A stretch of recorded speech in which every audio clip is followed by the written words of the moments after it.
Esto es Escribe Monstruo Escribe, una dimensión para pensar el guión de cine fantástico. Soy Paulo Soria, escribo películas de terror, ciencia ficción y aventuras desde los años del VHS. Y acá, al otro lado de la realidad, pienso en voz alta de qué se trata esta profesión, de contar otros mundos. ¿Qué dicen monstruos y monstruas? ¿Cómo andan? Bienvenidos y bienvenidas a una nueva aventura de Escribe Monstruo Escribe.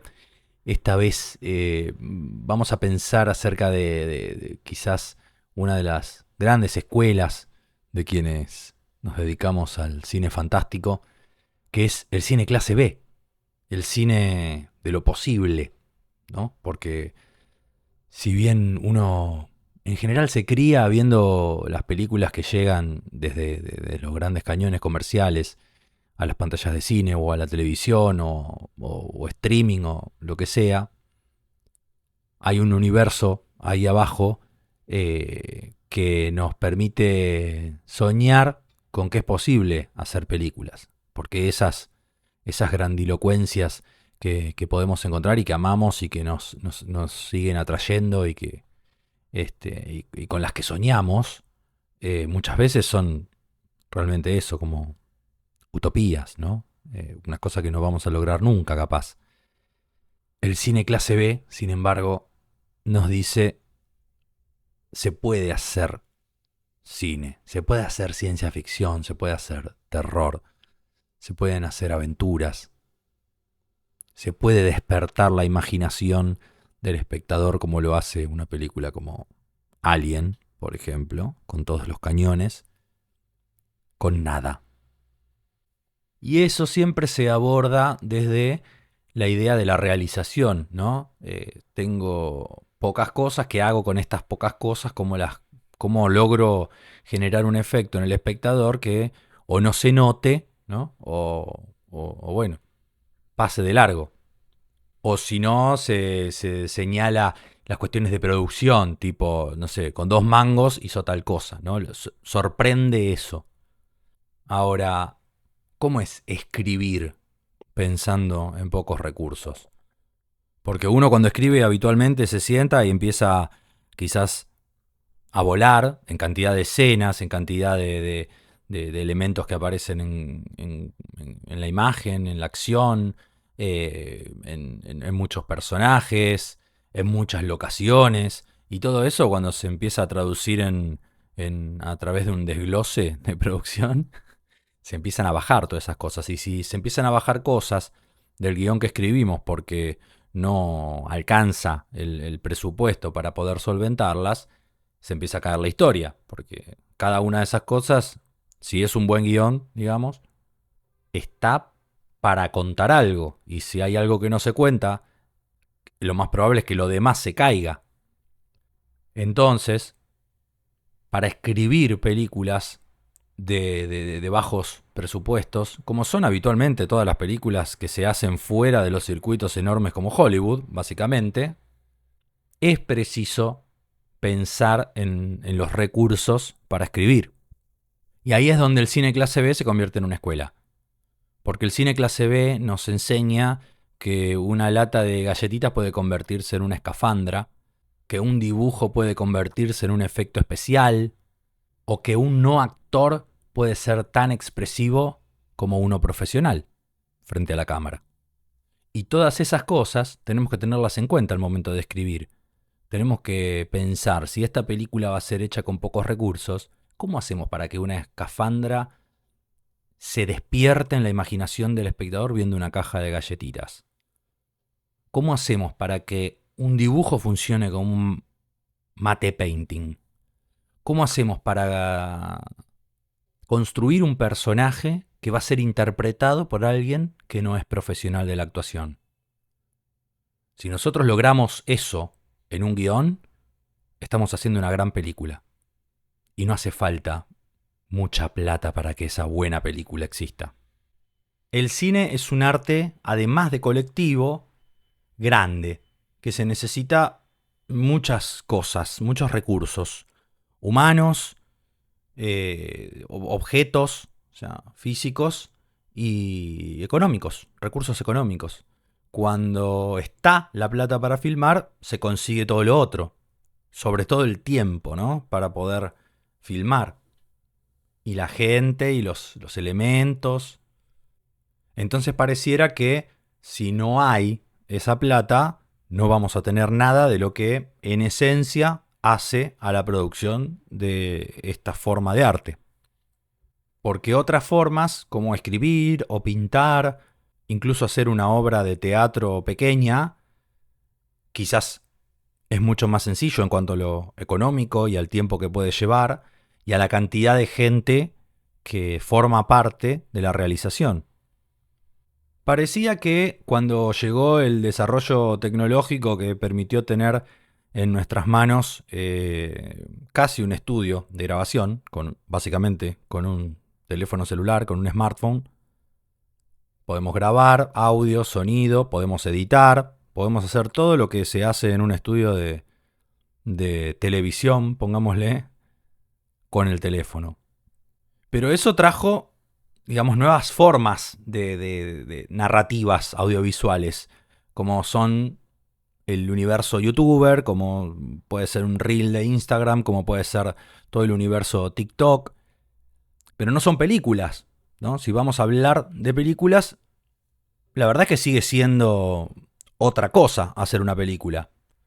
No otra cosa mejor o peor. Es otra cosa, otro lenguaje. Sostener una historia en el tiempo que dure de 70 a 90 minutos por lo menos es otra cosa. Entonces, utilizar esas herramientas que antes no teníamos nos beneficia, pero igualmente tenemos que exprimirnos el cerebro para poder contar una historia con lo poco que tenemos a mano.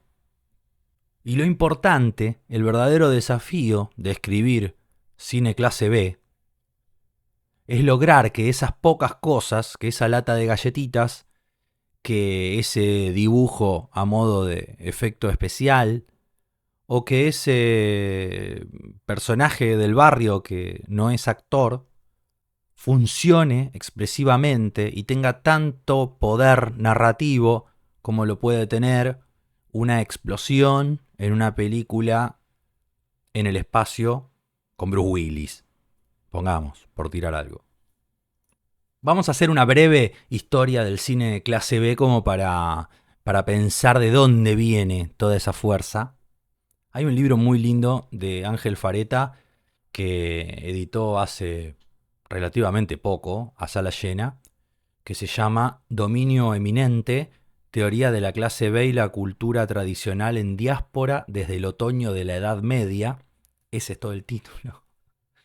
Es un libro hermoso que ronda en general o casi todo el relato alrededor de un análisis de Cat People, o sea, La Mujer Pantera, una película de principio de los años 40 de Turner que es bellísima, bellísima, que es un emblema de la clase B, ¿no?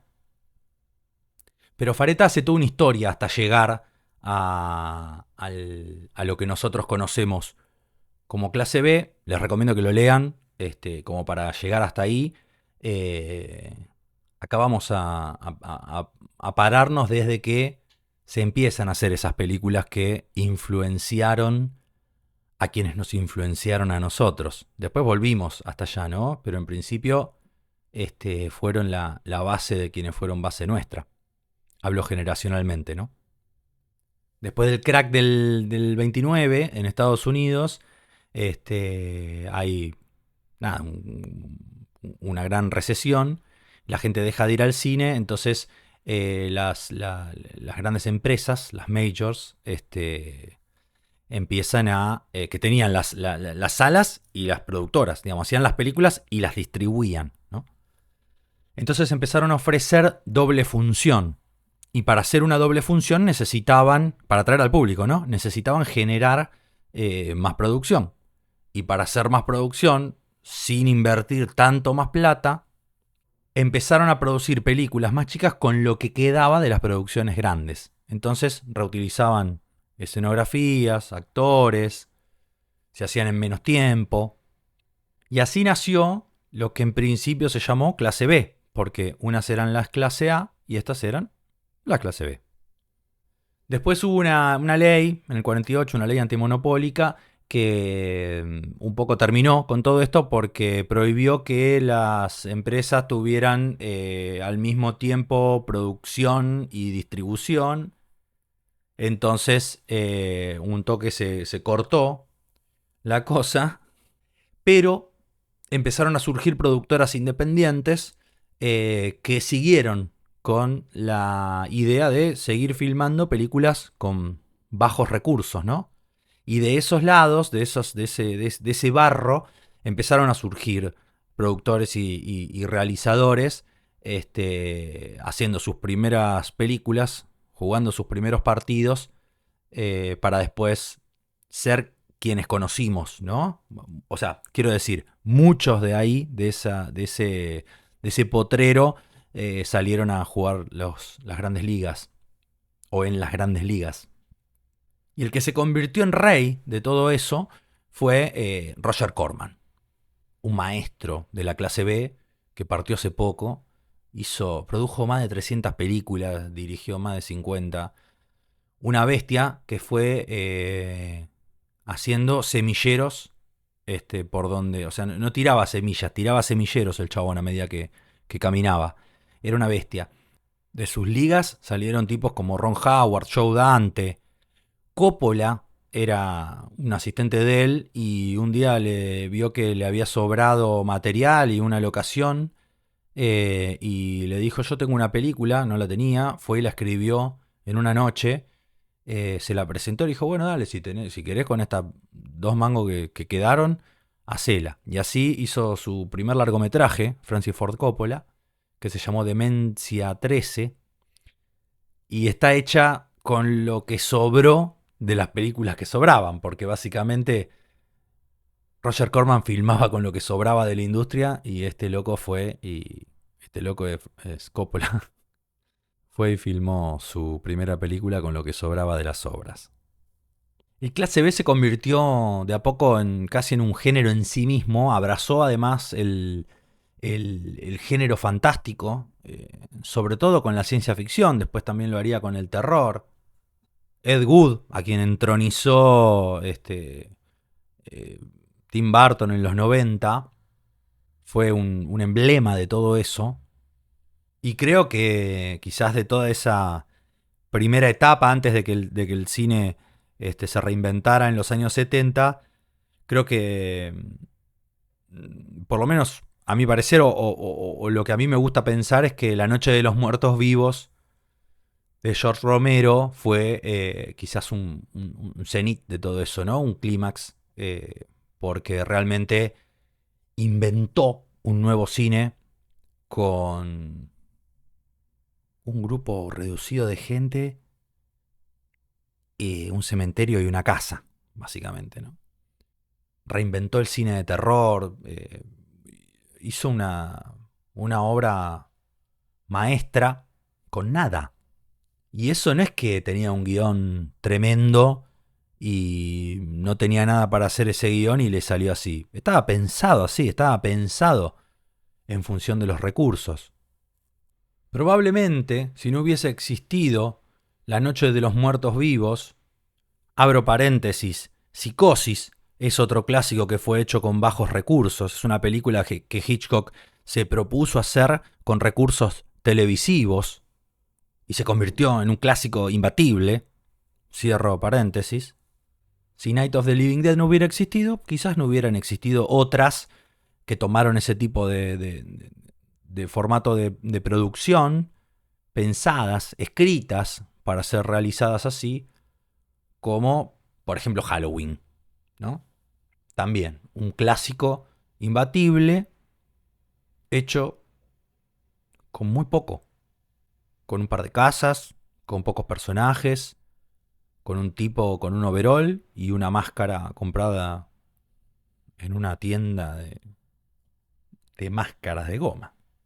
Y eso está escrito. Si bien la máscara en sí, esa que se usó, no estaba escrita, estaba escrito que iba a ser una máscara y nada más. Entonces el verdadero terror de esa película Así como en Night of the Living Dead el verdadero terror está fuera de esa casa y se está metiendo. Y son tipos haciendo de muertos, vivos. La idea de una máscara que oculta el rostro verdadero del mal es muy barata y muy poderosa. Más poderosa quizás que un monstruo hecho por computadora con miles y miles de dólares. Yo recuerdo un sábado de 1996 que supongo que habría llovido o no vino nadie a hacer de zombie mientras hacíamos Plaga Zombie, la primera. Yo recién había empezado a filmar, tenía 15 años, y Pablo y Hernán, los dos directores de la película, que tenían 17, me sentaron frente a la tele, ahí en el comedor de lo de Pablo, y me dijeron, bienvenido al mundo mutante. Y pusieron una película grabada que tenía Pablo, que se llamaba Mal Gusto, de Peter Jackson. Y esa tarde, de ese sábado, comprendí lo que estábamos haciendo. Porque en esa pantalla también veía a un grupo de amigos filmando una aventura de unos locos que peleaban contra unos extraterrestres y estaba hecha con los pocos elementos que tenían a mano. Pero al mismo tiempo era tan poderosa, tan expresiva, que uno no podía parar de verla. Era magnética. Mal Gusto está hecha con una Bolex, una cámara Bolex que funcionaba a cuerda, una cámara que usaban los periodistas en la Segunda Guerra Mundial, y la cuerda duraba 30 segundos, por lo tanto los planos no podían durar más que eso. Y eso, por ejemplo, en lugar de tomárselo como un problema, Peter Jackson lo terminó utilizando a favor. Y la película tiene un ritmo especial porque los planos no podían durar más que eso. Lo convirtió en un elemento narrativo. Eso en la realización, pero desde el guión sucede lo mismo. Porque es una historia pensada en el lugar donde vivían, en Nueva Zelanda, aprovechando todos esos espacios, con los mínimos elementos, un par de vehículos, unas armas que tenían, una bayoneta que andás a ver de dónde la sacaron, vestuarios más o menos similares para los extraterrestres, un par de maquillaje que los repetían, el vómito que es claramente alginato, que es el material con el que usan los dentistas para hacer los moldes, los contramoldes de los dientes, y que se usa también para los maquillajes de látex, para tomar las formas, digamos, de los rostros y todo eso. O sea que reutilizaban lo que usaban para hacer los maquillajes, lo utilizaban también para otra cosa más, que por ejemplo es el vómito de Robert. Qué sé yo, un par de walkie-talkies. Cosas simples. Con cosas muy simples cuentan una historia de unos tipos que pelean contra unos extraterrestres que quieren dominar la Tierra. Eso es fuente de inspiración. Eso dice, se puede hacer una película con nada. Y nosotros acá, que no tenemos nada, decimos, wow, hagamos algo, aunque no tengamos nada. Lo fantástico además es que después de un tiempo él consiguió algo de guita, Peter Jackson, y no se la gastó en otra cosa que ponerla delante de cámara y está el bazucazo, la explosión, la casa que vuela. Lo poco que consiguió lo puso delante de cámara. ¿Para qué? Para que nosotros entremos en esa historia que le está contando. Lo hizo por nosotros, por el público, ¿no? Y uno escribe para sí y para el público. Supongo que quizás el ejemplo más poderoso, más importante del cine fantástico de clase B durante el siglo XX es una película del último año del siglo, del año 99, una película de terror que además se promocionó como material encontrado, que después explotó como género del found footage y todo eso, que fue The Blair Witch Project, o el proyecto de la bruja de Blair. Esa película, quizás sea la película mm, más conocida con menos recursos que hayamos visto. Realmente casi no tiene nada. Está hecha con una cámara de video y una de 16 milímetros. No tanto tiempo como la de video, porque es más caro el fílmico. 3 personajes en un bosque. Algunos ni siquiera actores que fueron levantando en el camino y haciendo esas falsas entrevistas que van construyendo la leyenda de la película. Y después, unas ramitas atadas. Bueno, y una casa abandonada, ¿no? No hay más que eso. Un campamento, unas carpas, unas linternas. Y unos palitos atados con unas soguitas.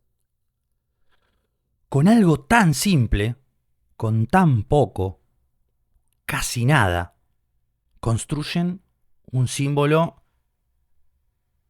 monumental, porque yo creo que después de haber visto esa película vemos unas ramitas atadas en algún lugar y nos cagamos de miedo. Tocaron una fibra, construyeron algo tan universal con nada, que me parece el mejor ejemplo de aprendizaje de todo ese cine clase B que había empezado como 70 años antes. El verdadero poder de esa película es el fuera de campo, ¿no? Lo que no se ve. En algún episodio previo de Escribe Monstruo Escribe estuvimos pensando sobre lo que no se ve, ¿no? Lo poderoso que es todo eso que imaginamos y que en realidad no estamos viendo. Cuánto más poderoso es lo que está afuera de lo que vemos y que está influyendo sobre lo que vemos. Y el miedo, en general, el terror, se construye de esa manera. Es lo que va a pasar, lo que puede llegar a pasar, lo que nos da miedo, no tanto lo que está pasando. Y Blair Witch Project está completamente construida alrededor de ese concepto. Y qué mejor manera de utilizar muy pocos recursos que utilizarlos para hacer imaginar muchísimo más. Para hacer imaginar una bruja que no vemos nunca y que es capaz de convertirnos, como a esos personajes, en una bola de nervios que regresa a su infancia y se convierte en niños.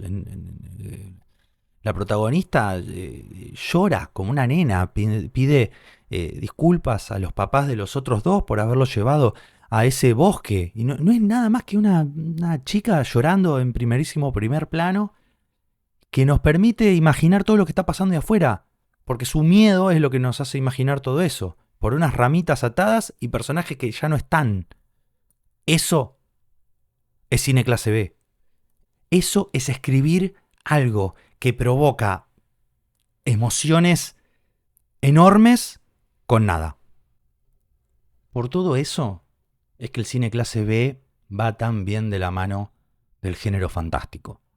Del terror porque el género nos permite trabajar con pocos elementos para generar miedo, ¿no? Las ramitas de Blair Witch Project, la máscara de Michael Myers, pero quizás es en el cine de ciencia ficción, clase B, donde aparece el tema de lo bizarro, la lata de galletitas como escafandra. Una vez Fernando Martín Peña dijo una cosa es choto y otra cosa es bizarro, ¿no? Como valorizando el concepto de lo bizarro. Y es una linda manera de pensarlo, porque lo bizarro genera miedo, ¿no? ¿Qué va a pasar? Va a quedar re bizarro. Pero ¿qué pasa si eso bizarro ilumina algo que no se puede iluminar de otra manera?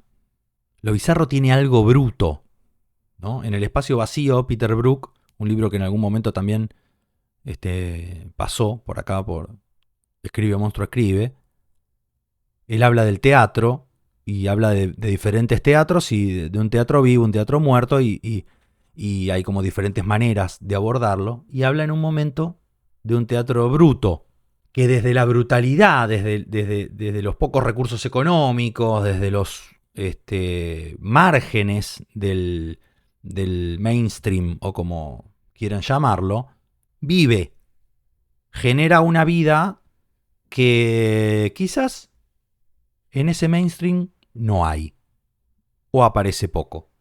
En el cine sucede lo mismo. Y lo bizarro tiene mucho de eso. Tiene mucha brutalidad y eso muchas veces vive más que otras producciones gigantes, ¿no?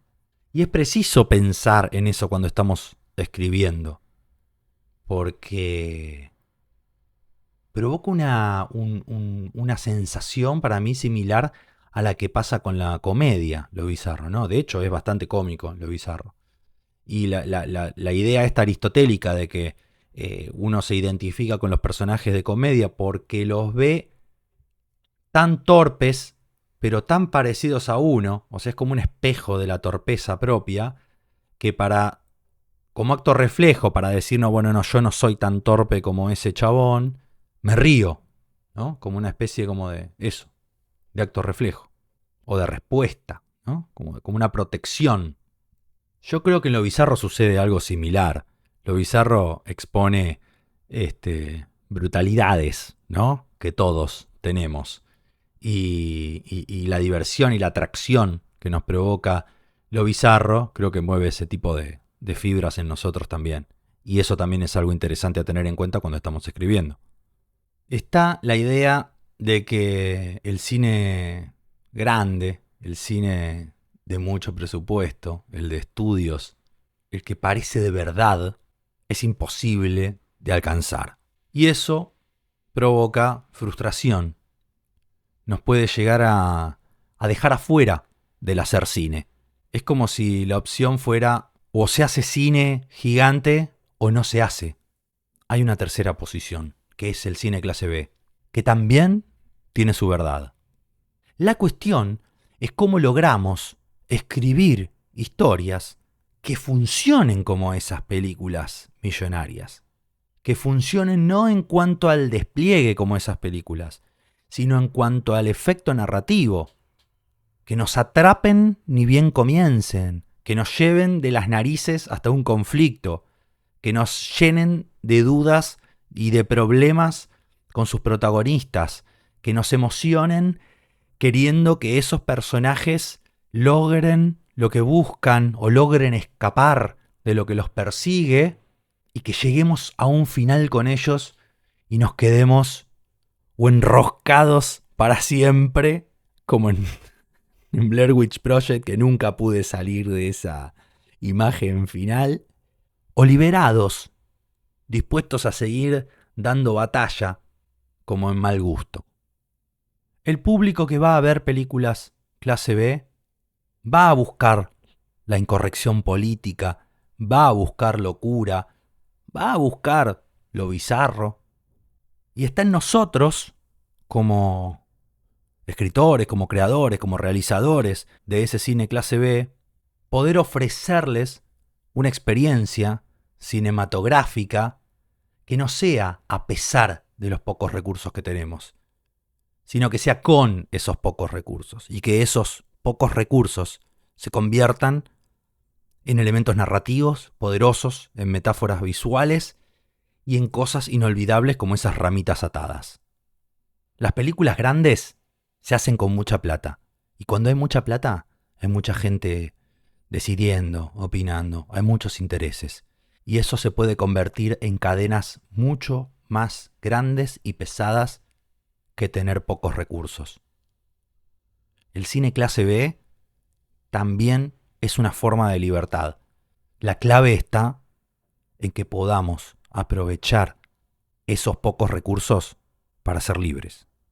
Monstruos, monstruas, espero que les haya despertado cosas buenas haber pensado en todo esto del cine clase B y que es muy necesario hoy, al menos por estos lares de las Américas del Sur, para poder pensar y encarar juntos una nueva cinematografía, o una nueva etapa, mejor dicho, de nuestra cinematografía, que sea pensada como hacer cosas, películas posibles en un contexto bastante imposible.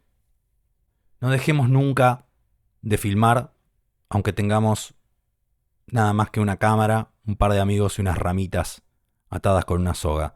Podemos hacer un clásico con eso. Nos encontramos en el próximo episodio de Escribe Monstruo Escribe, o también, mientras tanto, en mi blog, paulosoria.com.ar/blog, donde voy volcando pensamientos que van surgiendo también sobre escribir películas, o en la newsletter, que es hermana de este podcast, también en mi web, lo mismo, /newsletter.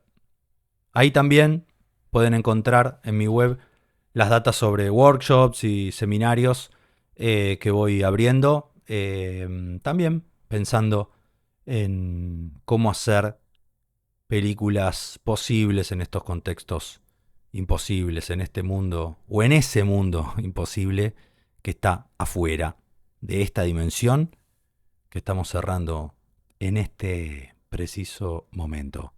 Hasta la próxima, monstruos y monstruas. Nos estamos escuchando. La visita a la dimensión para pensar el guión de Cine Fantástico llegó a su fin. Soy Paulo Soria y los espero la próxima vez que se abra el portal para pensar en voz alta de qué se trata escribir películas de terror, ciencia ficción y aventuras.